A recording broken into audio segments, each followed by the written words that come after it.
Hii hapa ni Zone Media na tuko hapa, niko na mwenzangu hapa ambaye tutazungumzia masuala mazima ya kinachoendelea hivi sasa kati ya Yanga na TFF pamoja na bodi ya ligi na Simba kiomo ndani humo. Tutazungumzia mengi sana. Ndugu yangu hapa atatuchambulia na atatuambia mengi sana ambayo yanahusiana na tukio zima ambalo linaendelea hivi sasa. Ndugu yangu, habari yako? Fresh tu. Unaitwa nani? Naitwa Musa Boy Junior kama anavyofahamika katika mitandao yangu ya kijamii. Okay, sasa Musa Boy Junior. Kuna sakata ambalo linaendelea hivi sasa kati ya Yanga pamoja na bodi ya ligi pamoja na TFF.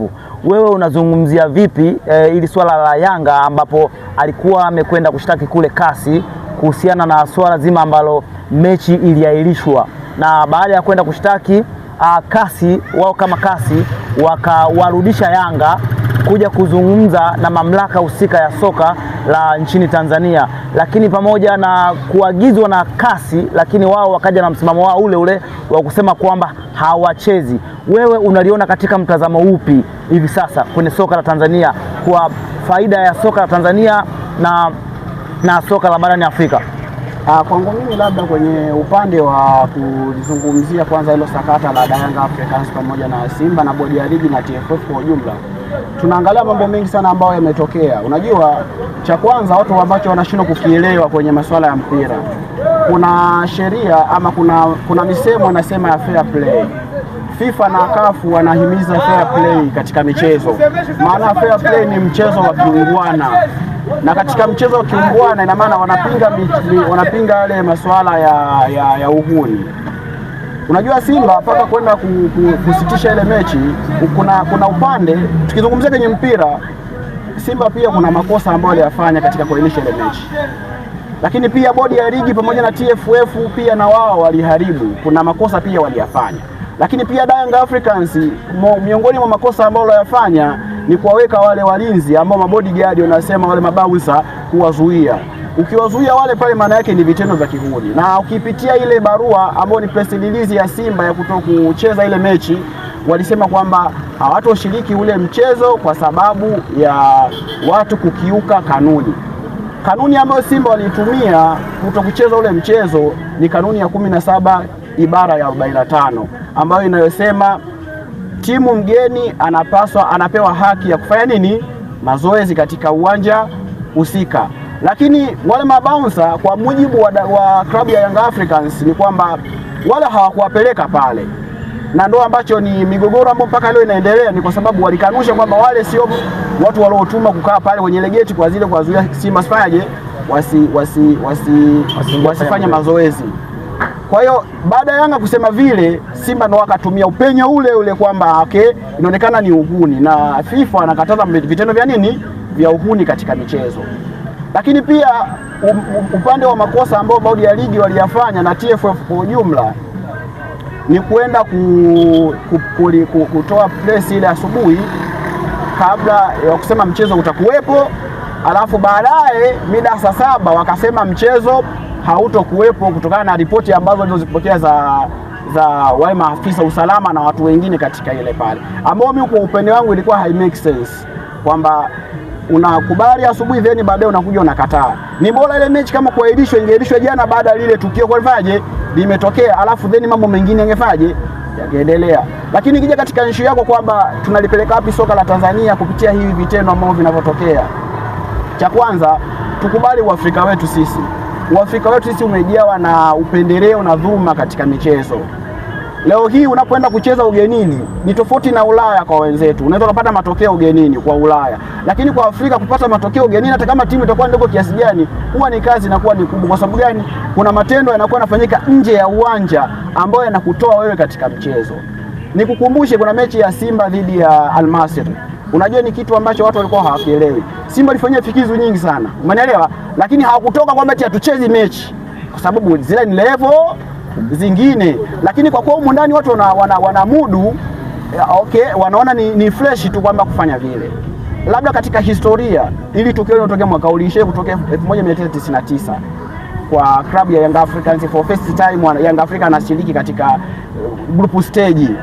kuna matendo yalitokea pale, kuna vimbwanga vilitokea pale, mpaka waziri wa kipindi kile wa vijana akaamua kubatilisha, kwa sababu kipindi kile serikali ilikuwa inaweza kuingilia nini michezo, kwamba Yanga hatakuwa bingwa kutokana na hivi vitendo, na aliyekuwa nafasi ya pili ambaye ni Mtibwa Sugar akapewa nini pointi za mezani na akaenda kushiriki michuano ya Champions League kipindi kile.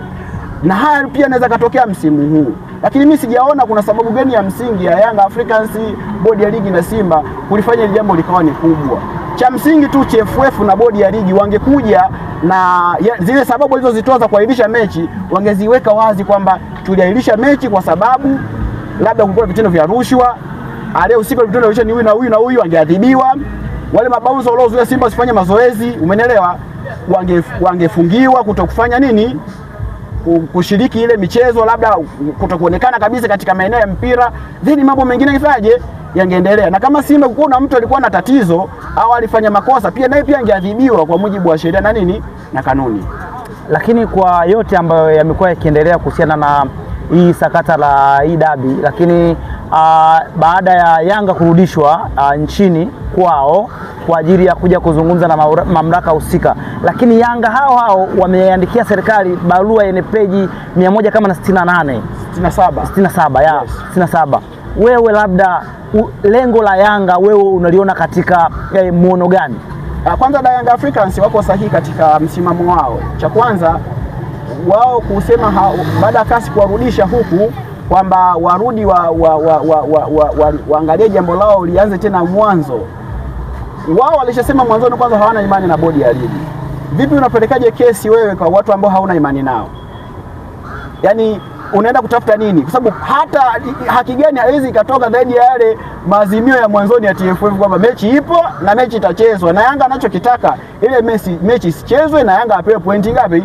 Pointi 3 kwa mujibu wa maelezo yao wao, na hawatakuwa tayari tena kurudi kasi, kwa sababu kasi kule kazi yao ni deleted, imefutwa. Kwa hiyo hapo kinachokuja kutokea sasa ni kutunishana nini misuli, kwamba mimi Young Africans, mimi na watu, wewe TFF na mamlaka, basi tuone nani atakuwa yuko bora zaidi. Lakini kwa upande wa bodi ya ligi na wao na TFF kwa ujumla wanapaswa kukaa na wakubali makosa yao.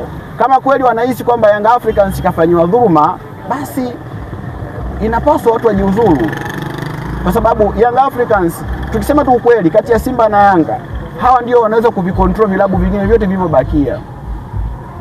Yanga anaweza kushawishi vilabu vingine, kwa sababu leo ukiangalia GSM anaudhamini kama vilabu 8, si ndivyo?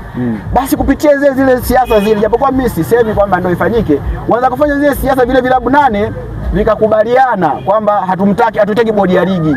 Umeelewa? Okay fine, kwa sababu bodi ya ligi inabadilishwa na TFF. Na TFF wana uchaguzi.